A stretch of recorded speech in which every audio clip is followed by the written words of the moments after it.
Hello dear student, स्वागत है आप सभी का शुभम क्लासेस के इस नए वीडियो में।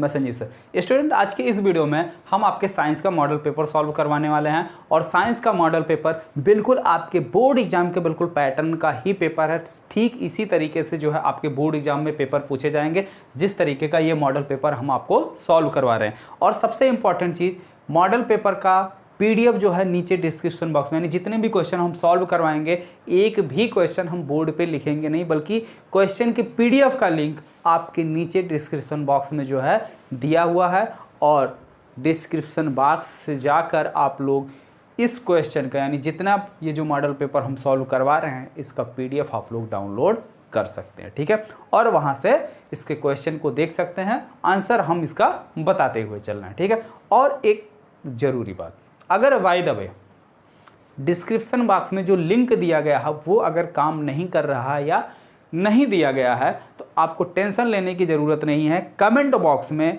हमारी आईडी से इस पेपर के पीडीएफ का लिंक जो है आपको दे दिया जाएगा। मैं खुद जो है कमेंट बॉक्स में लिंक दे दूंगा। ठीक है, तो कमेंट बॉक्स में जो है मेरे लिंक से जाकर आप लोग जो है डाउनलोड कर सकते हैं। ठीक है, नाम तो सबको पता ही है, मेरा नाम पता है ना। चलो देखिए, पहला क्वेश्चन है। अब क्वेश्चन तो आपको दिख नहीं रहा होगा, क्वेश्चन फिलहाल हम पढ़ रहे हैं, पीडीएफ आप लोग डाउनलोड कर लीजिएगा अगर चाहते हैं तो। इसमें पहला क्वेश्चन है कि समतल दर्पण द्वारा निर्मित प्रतिबिंब का आवर्धन होता है। तो समतल दर्पण द्वारा प्रतिबिंब का जो आवर्धन होता है वो कितना होता है? अगर कोई प्लेन मिरर है उसके सामने अगर हम खड़े हैं तो हमारी प्रतिबिंब की हाइट क्या होगी? सेम हाइट होगी ना। तो जब हाइट सेम होगी तो आवर्धन क्षमता कितनी होगी? 1 होगी। ठीक है, तो आवर्धन क्षमता कितनी होगी? 1। ठीक है, तो पहले का आंसर कौन सा ही हुआ? 1। ठीक है, दूसरे क्वेश्चन की बात करें, प्रिज्म द्वारा अधिकतम विचलन कोण। तो अगर हम प्रिज्म की बात करें, ठीक है, तो इस तरीके से प्रिज्म होता है। तो अधिकतम विचलन कोण, यानी ये श्वेत प्रकाश है और ये इससे बाहर निकलने वाली प्रकाश है। ठीक है, बैगनी, नीला, आसमानी, हरा, पीला, नारंगी, लाल। ठीक है, इस तरीके से होता है। तो सबसे ज़्यादा विचलित कौन हो रहा? बैगनी। कौन हो रहा? बैगनी। बैगनी सबसे ज़्यादा विचलित होती है। तो सबसे ज़्यादा विचलन कोण किसका हुआ? बैगनी का ही तो हुआ। ताप बढ़ाने पर किसी तार का वैद्युत प्रतिरोध बढ़ जाता है? भाई बढ़ता है। वेबर किस भौतिक राशि का मात्रक है? तो जो वेबर है वो आपके चुंबकीय फ्लक्स का मात्रक है। ठीक है, वेबर किसका मात्रक है? चुंबकीय फ्लक्स का। ठीक, आगे आ जाओ। अगला क्वेश्चन, गोलीय दर्पण की फोकस दूरी तथा वक्रता त्रिज्या में क्या संबंध है? तो गोलीय दर्पण की फोकस दूरी f, वक्रता त्रिज्या r की आधी होती है। ठीक है, तो फोकस दूरी बराबर क्या होता है? वक्रता त्रिज्या बटे 2। ठीक है, समझ में आ गया? इसको हमने डेराइव भी करवाया था, हालांकि शायद इसका डेरिवेशन आपके सिलेबस में है कि नहीं, अगर है तो देख लेना। ठीक है, डिराइव कर लेना, हमने आपको डिराइव करवाया है इसका। आगे आ जाओ। अगला क्वेश्चन, एक व्यक्ति के चश्मे में उत्तल लेंस लगा। ध्यान से समझो, एक व्यक्ति के चश्मे में उत्तल लेंस लगा है तो उस व्यक्ति के आंख में कौन सा दृष्टि दोष होगा? तो अब आप याद करो कि जब हम दृष्टि दोष वाला चैप्टर पढ़ा रहे थे तो 2 प्रकार के दृष्टि दोष आपको बताए थे। पहला बताया था मैंने निकट दृष्टि दोष, निकट दृष्टि दोष, और एक बताया था दूर दृष्टि दोष, दूर दृष्टि दोष। ठीक है, और इसका निवारण।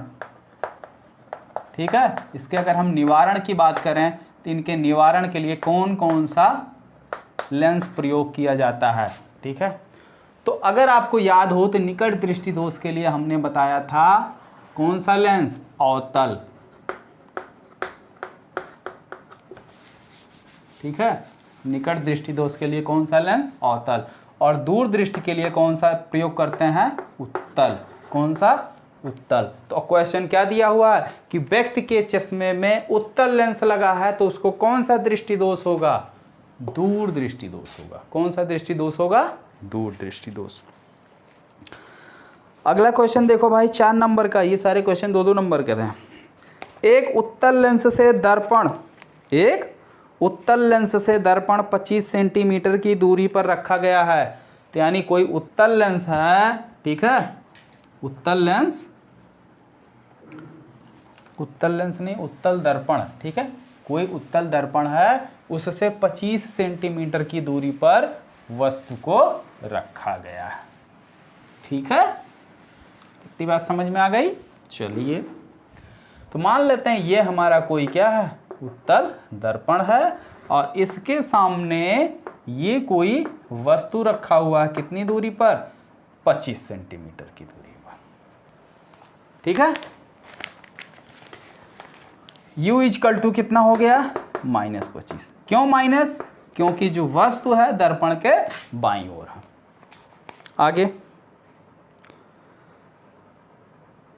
प्रतिबिंब की लंबाई वस्तु की लंबाई की आधी है। तो यानी h डैश बराबर h/2, h डैश बराबर h/2। ठीक है, तो आवर्धन क्षमता m इजकल टू क्या हो जाएगा? प्रतिबिंब की लंबाई यानी h dash upon h। Value रख लो भाई, m equal to h dash की वैल्यू कितनी है? h/2 और h से h कैंसिल हो गया, m इक्वल टू कितना आ गया? 1/2। आवर्धन क्षमता कितनी आ गई? 1/2। और आपको याद होगा आवर्धन क्षमता का एक और फार्मूला होता है, m इक्वल टू -b/u। तो v इक्वल टू क्या हो जाएगा? v इक्वल टू हो जाएगा mu, और ये माइनस। ठीक है, तो v इक्वल टू क्या हो जाएगा? माइनस भेज दो इधर mu। ठीक है, तो v u हमें दिया है, b निकाल लो। b equal to minus m की वैल्यू 1/2 और u का मान -25। तो माइनस माइनस प्लस हो गया 25/2। पूछा क्या है? दर्पण की फोकस दूरी। फार्मूला लगा लो भाई, 1/f equal to 1/b plus 1/u। 1/f equal to 1/v। v का मान कितना है? 25/2 प्लस 1/u। u का मान कितना? -25। तो ये 2 चला जाएगा आपका ऊपर। 1/f equal to 2/25 plus minus minus 1/25। तो 2 में से 1 गया, कितना आया? 1/f इक्वल टू 2 में से 1 गया 1/25। तो f इक्वल टू 25 सेंटीमीटर। तो ये आपके दर्पण का क्या आ गया? फोकस दूरी आ गया। 4 नंबर का सवाल है, नोट कर लो, नोट कर लो, नोट कर लो, नोट करना हो तो। ठीक है, हाँ। अब देखो, इसी में अथवा करके पूछा है, मनुष्य के आंख की निकट, अगर जिसको सवाल लगाने का मन नहीं हो वो थ्योरी लिख ले। थ्योरी है, मनुष्य की आंख के निकट बिंदु तथा दूर बिंदु से क्या तात्पर्य? यानी निकट बिंदु और दूर बिंदु क्या होता है, इससे क्या तात्पर्य है?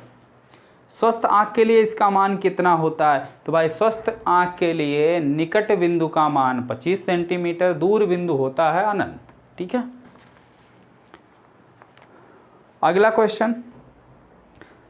क्वेश्चन देखो, फिर एक न्यूमेरिकल है कि तार में कुछ देर तक धारा प्रवाहित करने पर तार का ताप 30 अंश सेंटीग्रेड बढ़ जाता है। यदि धारा का मान 2 गुना कर दें तो उतनी ही देर में तार का कितना ताप बढ़ जाएगा? भाई अगर हम क्या करें, किसी तार में धारा प्रवाहित कर रहे हैं, ठीक है, तार में धारा प्रवाहित कर रहे हैं, मान लो 2 एम्पियर की धारा प्रवाहित हो रही है। ठीक है, तार में 2 एम्पियर की धारा प्रवाहित हो रही है, तो तार जो है 3 अंश सेंटीग्रेड क्या होता है? गर्म हो जाता है। और अगर हम धारा 2 गुना कर दें तब तार उतनी देर में कितना गर्म होगा? भाई 2 गुना हो जाएगा। क्या हो जाएगा? 2 गुना, यानी 6 अंश सेल्सियस बढ़ जाएगा। ठीक है, इसमें देखो अथवा करके क्वेश्चन दिया हुआ है, मैक्सवेल के दक्षिणावर्ती पेच का नियम क्या है? किरण आरेख द्वारा समझाइए। तो ध्यान से देखो भाई, मैक्सवेल का जो दक्षिणावर्ती पेच का नियम है, ये है चुंबकीय क्षेत्र की दिशा ज्ञात करना या चुंबकीय बल रेखाओं की दिशा ज्ञात करना। ठीक है, तो मैक्सवेल के दक्षिणावर्ती पेच के नियम से हम क्या करते हैं, चुंबकीय बल रेखाओं की दिशा ज्ञात करते हैं। नियम क्या कहता है, मैक्सवेल के दक्षिणावर्ती पेच के नियम के अकॉर्डिंग यदि हम पेच की दिशा में धारा प्रवाहित करते हैं, ठीक है, ये अगर मान लो मेरा क्या, अरे यार पेच नहीं बन पा रहा हमसे, क्या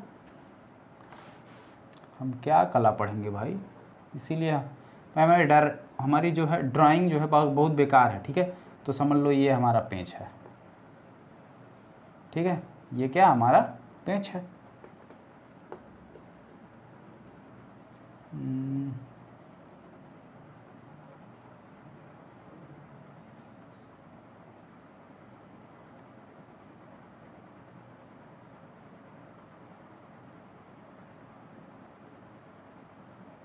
ठीक, ये हमारा क्या है, पेंच है। अब अगर हम पेंच की नोक को, ये क्या है, पेंच की नोक है, पेंच की नोक को धारा की दिशा में रखें तो पेंच को कसते समय हम जिस डायरेक्शन में पेंचकस को घुमाएंगे, ठीक है, जैसे मान लो, अरे भाई किधर गया पेंचकस, रुको एक सेकंड रुको, मैं आपको दिखाता हूं। ठीक है, देखिए जैसे मान लो ये कोई क्या पेंच है और इस पेंच को कसते समय, जैसे मान लो ये पेचकस हमने ले लिया, ठीक है, तो इसको कसते समय जैसे मान लो ये कोई स्क्रू हम ऐसे कसते हैं तो कैसे कसते हैं, इसी डायरेक्शन में ना इसको घुमाएंगे, यानी इस डायरेक्शन में इसको क्या करेंगे, रोटेट करेंगे।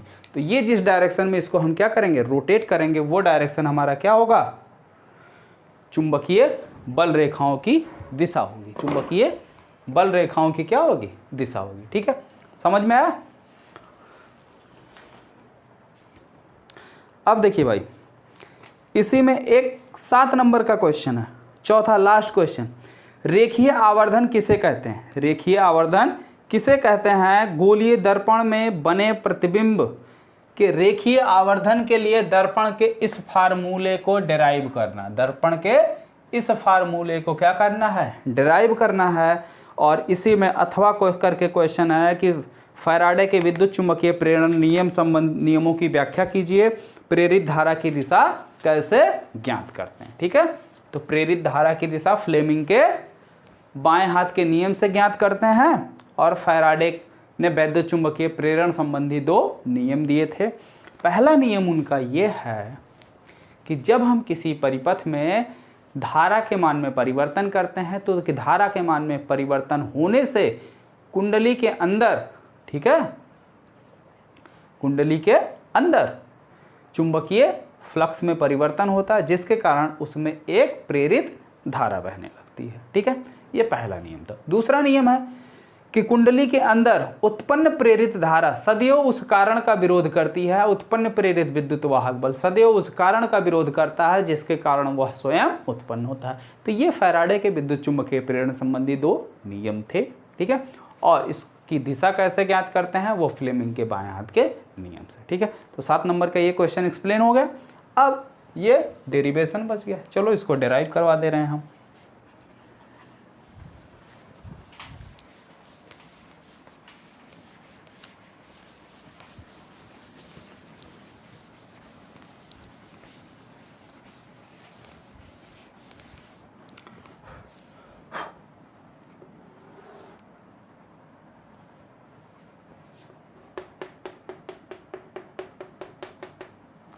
जैसे मान लो ये हमारा क्या है, एक दर्पण है, किसी दर्पण का नाम तो नहीं लिया है ना कि कौन सा दर्पण है, गोलीय दर्पण। अब गोलीय दर्पण में कोई भी दर्पण आप ले लो, चाहे उत्तल ले लो चाहे अवतल ले लो, ये हमने ले लिया अवतल दर्पण। इसकी फोकस दूरी यहाँ कहीं होगी F, नहीं इसका फोकस दूरी यहाँ कहीं F होगा, और इसका वक्रता केंद्र यानी सेंटर यहाँ कहीं होगा C। मान लेते हैं यहाँ पर कोई वस्तु AB स्थित है, AV कोई वस्तु, यहाँ से एक प्रकाश किरण क्या होगी, मुख्य अक्ष के समांतर जाती है, और मुख्य अक्ष के समांतर जाने वाली प्रकाश किरण क्या होती है, परावर्तन के पश्चात मुख्य फोकस से होकर लौट जाती है। और दूसरी प्रकाश किरण कहाँ से होकर जाती है, वक्रता केंद्र से होकर जाती है, और वक्रता केंद्र से होकर जाने वाली प्रकाश किरण क्या होती है, अपने ही मार्ग पर वापस लौट आती है। तो ये दोनों एक दूसरे से यहाँ पर मिल जाते हैं। तो जहाँ पर कट करते हैं वहीं पर वस्तु का क्या होता है, प्रतिबिंब बनता है। तो यहाँ पर वस्तु का प्रतिबिंब बन गया। बी डैश ए डैश। ठीक है, ये वस्तु का क्या हो गया, प्रतिबिंब बना। ये है इस दर्पण का ध्रुव P। तो B से लेके P तक की दूरी P, B इक्वल टू कितना हो जाएगा, -u। प्रतिबिंब कहाँ बन रहा, B डैश पे, तो P से लेके V डैश तक की दूरी कितनी हो जाएगी, -v।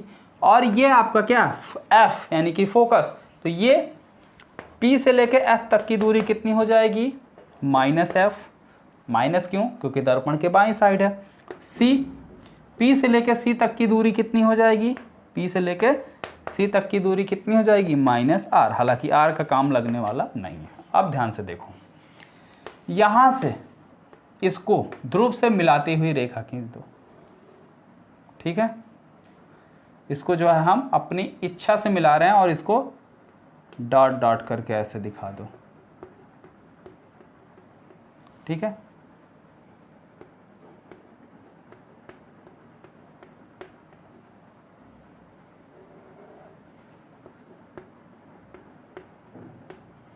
ठीक है, इस तरीके से। अब देखो, कोई भी प्रकाश किरण जिस एंगल पर, मान लो बिंदु P पर अगर कोई प्रकाश किरण यहां से आ रही है और ये हमने बिंदु P पर क्या किया, अभिलंब खींचा। क्यों का, क्योंकि सेंटर से जाती हुई रेखा हमेशा जो है दर्पण पर, वृत्त पर क्या होती है, लंब होती। जैसे मान लो ये कोई पॉइंट है, इस बिंदु पर अगर हमें अभिलंब खींचना है तो क्या करेंगे, सेंटर से इसको मिला देंगे, ये इस पे अभिलंब हो गया। तो ये हो गया हमारा अभिलंब का काम करेगा थोड़ी देर के लिए। ठीक है, ये कोई प्रकाश किरण डॉट डॉट वाली है, ये है आपतन कोण I और ये आपका परावर्तन कोण R है। क्या है, परावर्तन कोण R है। तो परावर्तन के नियम के अकॉर्डिंग कोण I बराबर क्या हो जाएगा, कोण R, ये परावर्तन के नियम से। ठीक है, तो यानी ये दोनों कोण आपस में क्या होंगे, बराबर हो जाएंगे। ठीक है, तो अब ध्यान से देखो, दो त्रिभुज बन रहा होगा, त्रिभुज ABP, त्रिभुज ABP एंड त्रिभुज A dash B dash P। यानी ये डॉट डॉट वाली त्रिभुज, यानी ये ठीक है, और ये छोटा वाला त्रिभुज, दो त्रिभुज बन रहे हैं। ये कोण इस कोण के बराबर हो गया, कोण I बराबर R। ठीक है, कैसे, परावर्तन के नियम से।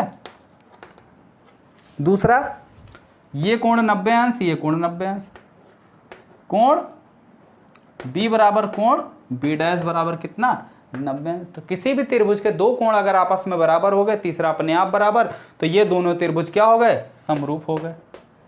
ठीक है, समरूप है, त्रिभुज क्या है, समरूप है। दोनों त्रिभुज का नाम लिखना, हम ही लिख दे रहे हैं क्योंकि आप लोग समझ नहीं पाएंगे। अतः त्रिभुज ABP व त्रिभुज A dash B dash P समरूप। कैसे हैं, समरूप है। तो संगत भुजाएं इसके समान अनुपात में होंगी, संगत भुजाएं समान अनुपात में होंगी।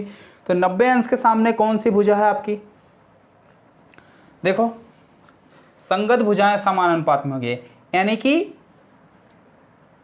A dash B dash, A dash B dash upon AB equal to, upon AB equal to क्या हो जाएगा, सबसे पहले हमने लिया छोटी भुजा, अब छोटी भुजा का ये भी ले लेते हैं, PB डैश, PB डैश अपान PB, PB। ठीक है, अगर इसकी हाइट हम मान लें कितना है, h है, और इसकी हाइट मान लें h डैश है, तो AB इक्वल टू कितना हो जाएगा, h, और A dash V dash equal to कितना हो जाएगा, -h। माइनस क्यों, क्योंकि ये मुख्य अक्ष के नीचे बन रहा है और ये वस्तु ऊपर है, तो नीचे जो बनता है वो क्या होता है, माइनस में होता है। क्या होता है, माइनस में होता है। तो अब आवर्धन का फार्मूला लगाओ। आवर्धन M बराबर क्या हो जाएगा, A डैश V डैश अब, ठीक है, ये फार्मूला होता है। यानी कि प्रतिबिंब की लंबाई कितनी है, h डैश, और h डैश कैसा, माइनस। ठीक है, बटे वस्तु की लंबाई कितनी है, h, और h डैश का मान कितना है, m इक्वल टू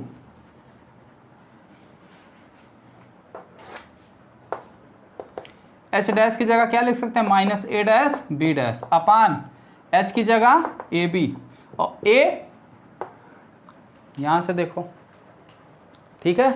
ये हो गया आपका समीकरण नंबर 1, ये हो गया समीकरण नंबर 2, ठीक है। ये समीकरण नंबर 1, समीकरण नंबर 2। तो यहां से माइनस को इधर कर दो क्योंकि इधर माइनस नहीं है, तो ये माइनस एम इक्वल टू क्या हो जाएगा, A dash B dash upon A B.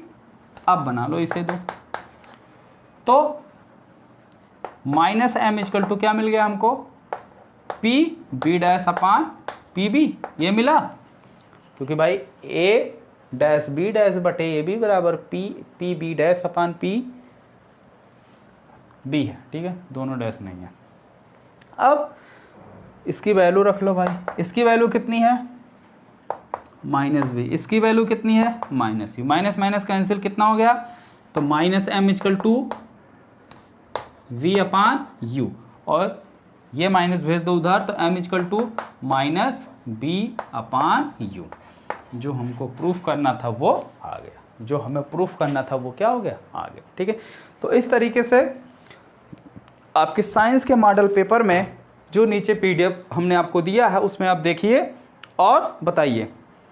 Physics के सेक्शन में कहीं पर भी आपको कोई समस्या है, जो हमने आपको मॉडल पेपर सॉल्व करवाया, ये सारी चीज़ें आपको समझ में आ गई, तो समझ में आ गई तो सभी बच्चे जितने भी लोग वीडियो को देख रहे हैं, सभी लोग वीडियो को लाइक कर दीजिए और अपने दोस्तों में भी अधिक से अधिक शेयर कर दीजिए। और कल हम आपका नेक्स्ट मॉडल पेपर यानी कि मॉडल पेपर नंबर 2 सॉल्व करवाएंगे, ठीक है, फिजिक्स का। ओके स्टूडेंट, तो मिलते हैं फिर नेक्स्ट वीडियो में।